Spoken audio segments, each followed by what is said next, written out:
Oh. So were you tricked? And what I love about that song is I love that at the end, John meets Chris. He doesn't say what Chris is. Chris could be Christopher or Christine. Or who? Or a cat, which I hadn't thought about. But it just goes to show you that we think we see and we think we know and we think we understand so much. So here's what's funny about that. So I could go all into family and do this whole talk about family, but I'm not going to because something else tickles me more about this song.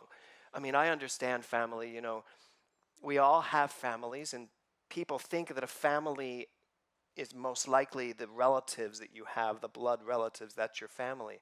But I frankly believe that your biological family is one part of family, but then we all choose families along the way.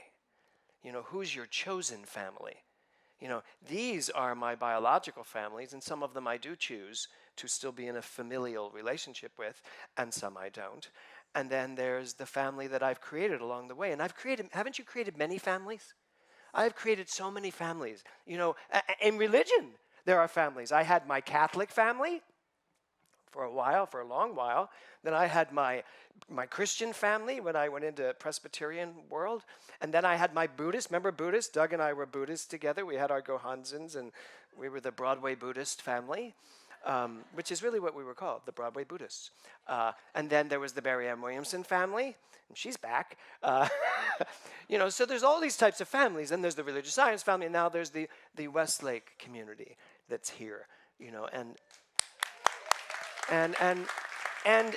this is my family. You know, and you all are part of this one family. So we can have that talk, and we just did. So. But it was interesting when I sent the song to the woman that does our graphics, and I said, here's the name of the song. It was very funny because she kept sending me pictures of two guys in a bed. And I didn't want to tell her to put a dog up there because I didn't want to give it away. I just kept saying it needs to be more metaphoric. And then it was like two guys on a beach. And I was like, it's so interesting to me. We just see John and Fred, and we just assume this is what this is about. What if it was about a father and a son? You know, so it was funny. I finally had to say, I wrote her back and said, just give me a background color and put it on there. And that's what we ended up with. There it is, right there. We connect things so quickly, don't we, in our minds? How quick do you think you are at making a judgment? Or how quick are you at thinking you know what you're looking at? We think we know. So I have a question for you all today.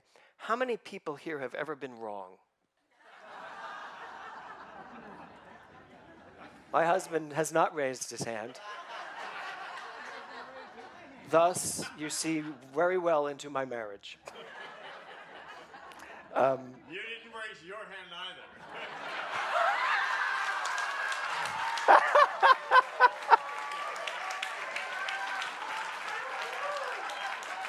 Oh my God. Well, they say like attracts like. We both think we're never wrong. Okay, so we're all wrong. All of us are wrong. We've all been wrong at some point in our lives. How many of you have been wrong just today? Right? Yeah. So I was driving here, and I was telling somebody, who did I just tell this to? I forget. I was driving here, and I'm in the car vocalizing and singing along to Kevin, actually. I was listening to your CD, and I'm in the car, and all of a sudden, I don't even notice the police officer. Yeah, because you know I get here in 20 minutes from Studio City, so clearly I was not going the 60 it's suggested. Suggested. They suggest you go 60 on the 101. I was like around 80. And so I'm going along, and then all of a sudden I don't see him until he passes me, and I was like, oh, I'm already late. I don't have time to get a ticket, nor do I want to pay that ticket or go to school for it. And I'm thinking all of this, and the cop comes in front of me, and he just does this. So if you're behind me, he does it, he goes, And he's looking in his rearview mirror. I was like, and then I slowed down a little bit. And I apparently was wrong, but he did not stop me and give me a ticket. He just said, slow down a little bit. That's because I have the consciousness. No, actually, it's because Barbara Shane was here probably thinking, he's got to get here any minute. He's got to get here. So her consciousness kept that police officer from giving me a ticket. So my next question to you is, are you okay being wrong? I love that. There's this ripple of people. So are you okay being wrong? And it's actually a very important question. Because the real question is, are you ever really wrong? Are you ever really wrong? I just saw someone turn to someone and go, yes. Are you ever really wrong in life? Or is it perhaps, it's not right or wrong, it's just what's going on? And there is a perspective to it, right? Maybe you just think you're wrong, which necessarily will prove you out to be wrong, right? So here's the next question. Is it necessary to be right? Are you one of those people who has to be right? Is it do you say not always? Yeah. That's probably the answer. Is it important for you to be right? Do you find yourself agitated when you're not right? These are all you're saying yes? Oh, okay, good. We're all reflecting on this today. This is a reflection. So, do you have to be right? Is right something? So, Gore Vidal says this: the four most beautiful words in the English language are, I told you so. I know in our house, we use them quite often. So I'm going to ask for a volunteer to just do something with me right now, very quickly. I'm just going to ask for a volunteer. So no, I'm going to, come on up here, Marty. Did you know it was going to be you? That's what happens. Consciousness draws you right to it. When you fear something, it comes right at you. Okay, you ready? So, I'm not afraid. I'm going to show you a slide. You ready, Barbara? I'm going to show you, not yet. I'm going to show you a slide. It's my talk title. But I just want you to look at the picture and tell me instantly what you see. Okay, here we go. Go ahead, Barbara. What do you see? A sidewalk. It's not always what it seems. That's the title of my talk. See, she sees a sidewalk. I like that. Car door. Okay, you did it. Yeah, you missed my whole point, though. How did you miss the spaceship? Wait, take that back again. Hold on. So did you say? Is that the spaceship? Are you saying she's wrong? How many? I'm not wrong. How many people saw a spaceship? Take a look. How many people saw a sidewalk? You and Cal saw a sidewalk. Okay. But how many people saw a car door instantly? You saw a car door instantly? Wow, I'm proud of you. Doug, you did too? Wow, what did you see, Kevin?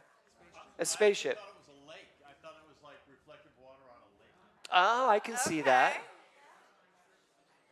Well, that was Did good. I mess up your whole deal here? No, it was perfect because you said Okay. sidewalk, Yeah. which is where? Well, I just saw the crack and I thought, Oh, you were looking at it sideways. yeah. Oh, a sidewalk. See, like I the totally see it curve? now. There's a Come over curve. here. Now what do you see? Definitely a spaceship. Let's say thank you to Marty. Marty just finished her first year of practitioner training. She's not moving forward. Yes, she is, totally. With high marks, I might add. So the title of my talk today is Things Aren't Always What They Seem. So it's very interesting. We spent the week at Asilomar this week and had an amazing week. The 16 of us from Global 2 Center bonded, which is really what it was about. It was for the practitioners to bond, and it was really amazing. But I had a very funny thing happen. I'm glad Liza's sitting back there because it's about us. Liza and I went into Carmel one day, well, with Don and Lori, and we went into a cosmetics place just because they were selling something about how you can look younger. So I went in for Liza, and so we go in, and actually I went in because the guy standing outside was like spectacular. He had on, right, Liza? He had on this t-shirt. He was like gorgeous, clearly European and like spectacular looking. And so he just started talking to Liza, which was my first clue. And then we walked in and he's showing us this stuff and he's doing this stuff. And all of a sudden I said, I would really love to bring my husband here to look at this. And he went, husband? He said, she's not your wife? And Liza and I just laughed. But then he started talking to me. As soon as he realized I was gay, he figured, oh, he's going to want this serum for his face too. As a straight man with this gorgeous woman, it wasn't important for me to have that face cream. It was for Liza. But as soon as he knew I was gay, he put his attention on me, which I thought was fascinating, right? It's not what it seems. Clearly, this was not what it seems. I must have been in one of my butch straight modes that day. They happen. They happen. They just creep up on you, and suddenly you're like, hey! It's terrible. And so,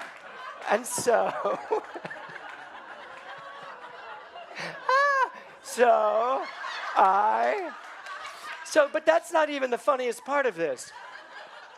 So then he asked me what I do, and I said, I'm a minister. And he said, how does that work? How can you be a minister and be gay? Would anybody really follow that? Now, he is European, and he was Catholic. So Liza then explained to him, and Liza's going to be shocked when I tell her this, when she hears this. What? Did you get his number? No. So he asked us what we believe, and so Liza went on to tell him about the law of cause and effect, which he then told us was the law of gravity. He said, you're explaining the law of gravity. And we were like, no.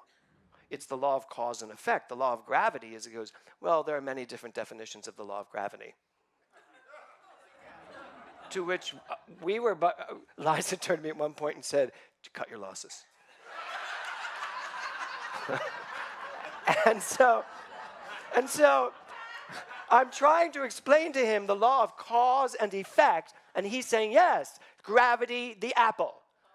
It's all the same thing. And so I just assumed he was misinformed, mistaught. And then he did say, he said, English is not my first language, so I might be a little confused, but not much. And I just assumed, didn't we just assume he was wrong? I mean, he's wrong. Don't you just assume he's wrong? He's wrong. The law of gravity is not the law of cause and effect. So I was so annoyed by this, about this concept that the world could actually believe that the law of cause and effect is the law of gravity, that I went online and read Newton's The Law of Gravity, at which point I had a huge shock. So I'm going to read this. I know it's going to be a little heady. Just follow it. It's very little. I'm not going to read much. Newton knew that the force which caused the apple's acceleration, gravity, must be dependent upon the mass of the apple. And since the force acting to cause the apple's downward acceleration also causes the Earth's upward acceleration, the force must also depend upon the mass of the Earth.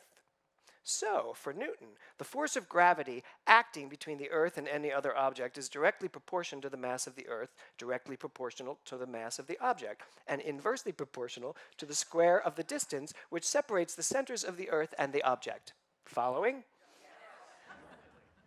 Well, in other words, he says later, and I wish he had said that in the first place, but in other words, the force power, and this is our part of it, the force, the power of our beliefs is the fuel that brings about the corresponding result of those beliefs. Cause and effect. So I guess he wasn't so wrong. And apparently someone taught it that way when he took it or when he studied it. The idea of gravity is that the force of the object behind the object causes the object to land.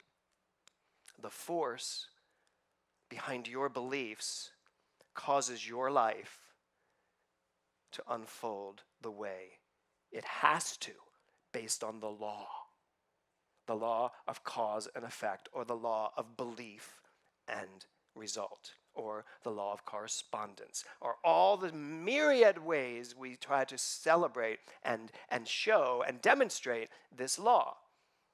So scientifically speaking, your mind, now, it's not your mind though. I mean, it's not your brain. It's not anything in here. It's what is operating upon the brain. What is it behind, what's using the brain? That's the force. That is the energy. That is everything there is in the universe is energy, mass. And depending upon the gravity and the substance of that mass, it'll fall hard or soft, depending on what's the energy behind it. I could throw something and smash it against a wall. I could lob it against the wall. Your thoughts, your beliefs, you could throw something against the wall and smash it by all the force that you have in you because you don't trust or believe and you think you have to do all the work. Or you can just say, and there you go. Same law, different result. One will smash, the other will land. Isn't that fascinating? So, frankly, it's not always what it seems.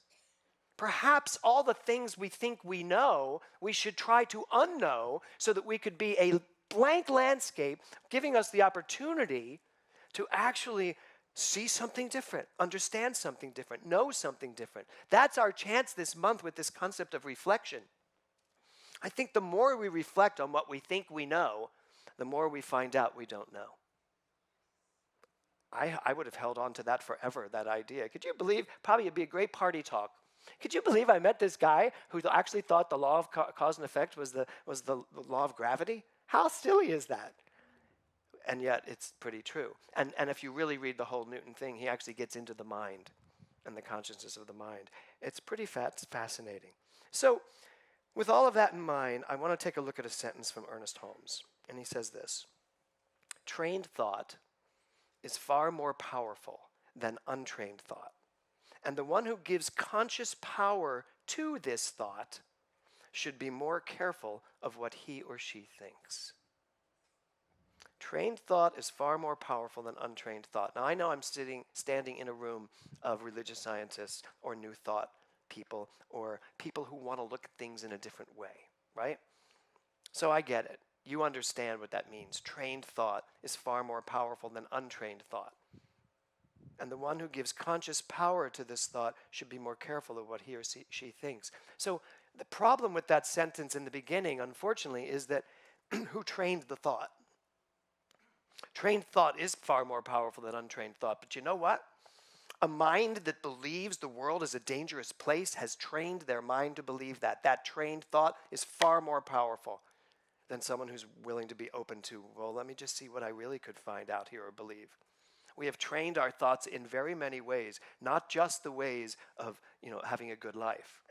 We have trained our thoughts in ways where we believe we're less than.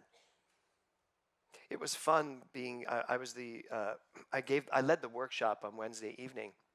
And before I gave the workshop, I really gave some thought to how am I going to present what I'm about to present, knowing that most of the time when I present this, people have a hard time digesting it, especially if they haven't heard it before. And it was Wednesday, so I'd already heard everything on Monday and Tuesday, and I was pretty sure most of this room had not heard what I was about to say to them. And I was like, I could go all rogue and just try to make this really, let's see how many people I can stir up, in a loving way, of course. But I didn't. I was like, I prayed and I said, you know what? I want this to land. I really want this to land and be easily understood. And it was the whole I am God talk. And so I gave it. And by the time I was done, I was emotionally drained in a good way because the room was like almost elevated. It was listening, they were listening and they were getting it, and it was like really I thought there were 100 people there just really paying attention. And then for the rest of the week, it changed the dialogue for the rest of the week. Every person that got up to pray us in said, there is only one power. Oh, and I'm it. I am that power. And it was amazing watching. And the dialogue, what started to come into the conversations was I am God. How could I not be God? Who would I be if I'm not God? If God is all there is, who am I? Do I think I'm that special? God is all there is, and then there's this little thing out here called me, and I am different. No, I am God. And the funny part was, it was going into you're not just a little speck in the ocean. You are the entire ocean in a drop. You are all that God is to the degree that you're conscious of it. So, trained thought is far more powerful than untrained thought. The one who gives conscious power to his thought should be more careful of what he or she thinks. Well, I know I'm God. I get it. And I know how powerful my mind can be. So I better pay attention to what I'm thinking. Because I don't get to walk around cavalierly thinking that, oh, wait, you know what, I can do whatever I want. It's not going to do that. That thought's not going to go anywhere. I get it. My mind will always be creating. Where am I going to put it?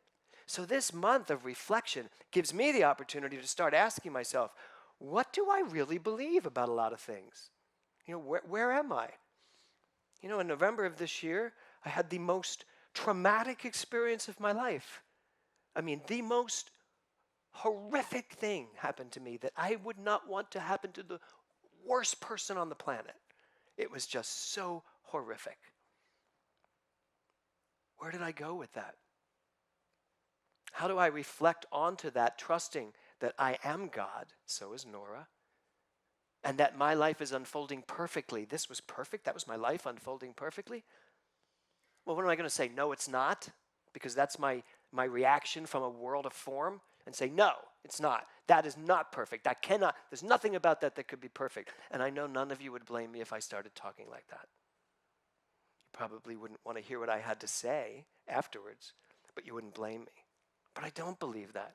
And that's the quagmire I find myself in. But what I do on reflection realize is I have trained my mind over these last 7 months in a way that I wasn't realizing until I was sitting on the beach in Silomar and asked myself why I feel this way. I've trained my mind to believe that things can be taken away from me very quickly. My husband could go in a second. My son, who you want to suddenly just hold him and say, you're going nowhere unless I'm with you to make sure everything's fine. Which would only mean we'd both go in a second if that's what was going to happen.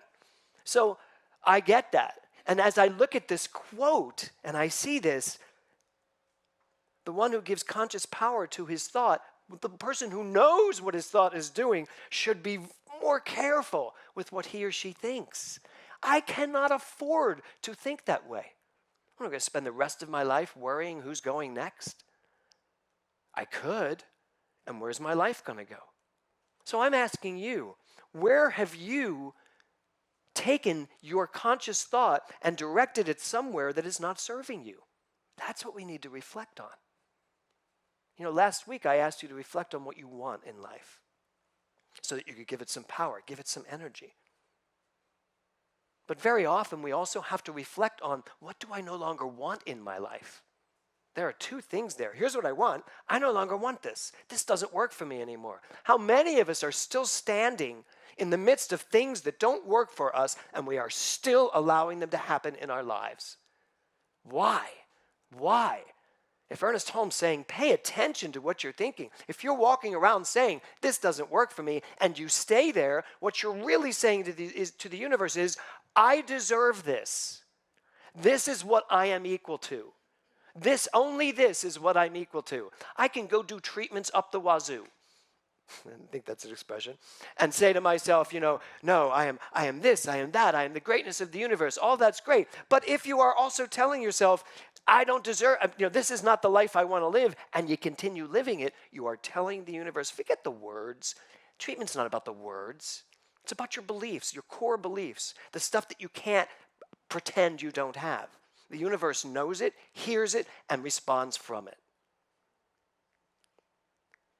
So today, as you walk through your day, allow yourself to pay attention, not only to what you're thinking, but what are those thoughts doing? Remember, you're only thinking what you're thinking because you believe what you believe. Your thoughts come from your beliefs. You can't think rogue thoughts. Well, you can, but they're not really based in anything. If you believe the world's a difficult place, that's how you think. If you believe the world's has opportunity galore for you, that's what you're thinking. I remember when I first went to New York, I believed New York was so lucky to have me show up. I did, didn't I, Doug? I was annoying, wasn't I? But I did. But that's why within a few years, I was starring on Broadway. Why? Because I believed that's what they deserved from me, and I deserved from them. Somewhere along the line, that turned into sometimes you get it, sometimes you don't. And then somewhere along the line, I got to people don't know what they want. They don't appreciate talent, And those things then project out into the world. So I wasn't getting as many jobs, but I started out with I am the gift. Now the truth is that's a beautiful place to be, but I was coming from a more egoic version of that. The truth of that is yes, I am a gift. And so are you, and so are you, and so is every person in the universe. But somewhere along the line, we trick our minds into training our minds, training our thoughts to believe something else. So this week, as you go through your week, while I want you to stay focused on what you want, I also want you to start looking at what you don't want. Reflect on what you don't want. Reflect on the things in your life that may be still going on that you don't want. I won't ask for you to raise your hands, but what in your life isn't working? What doesn't work? It's not always what it seems. Things aren't always what they seem. You may be over here saying, well, I can't leave this 56-year marriage at this point. That would be ludicrous. No, maybe you should have left it year 2. And I'm not talking to anyone specifically, just so you know. Or us, definitely not. Right? We're 31 years anyway. So that could be. There you are standing there going, I couldn't possibly. Look at it a different way. I can't leave this job. It's what pays my bills. How many times have you heard yourself say that? Just think about that. I can't possibly leave this job. It's what pays my bills. Well, we'll leave the job. See what else might pay your bills. Or maybe the bills need to go away. I can't. It's not always what it seems. Because the only thing that is always what it seems is that you are God. That's the only definite in your life. That is the only thing that is not variable. You are God. You can live it at a low level if you choose. You can live God down here in Lackville, or you can live God up here in Bel Air. You can live God up here in a wealthy state of mind. You can live God at any level of consciousness. That's what's so confusing. Because we're like, well, how could this be God? I don't know, God. How did you get there? Think about that. Don't do it to your friends. You know those religious scientists that go, well, how'd you get that cold? And all you really want to do is smack them, which is not the best result of using your mind. But the real question for you to ask this week is, how did I get here? Is it where I want to be? Where do I want to go? Stop asking yourself the how. No one's interested in how you're going to get there. First, decide. When you make the decision, the way shows up when you know who you are. So what I see out here is a bunch of people who totally know who they are, who have the right and the ability to go and be and do whatever they choose to do. I don't care if you saw a flying saucer, a street corner, a lake, it doesn't matter. You're all correct. Everyone is right. Every thought you have is right. You can never be wrong because the universal law is always going to say yes, whether you tell it it's a flying saucer or if you tell it it's a crack in a street. The universe is going to say yes because whatever you decide to say is going to take you into the next direction. So I suggest we all spend this month reflecting on what is it that I think I know, and then follow my lead when I say to myself all the time, I know nothing. Now what can I know? Namaste.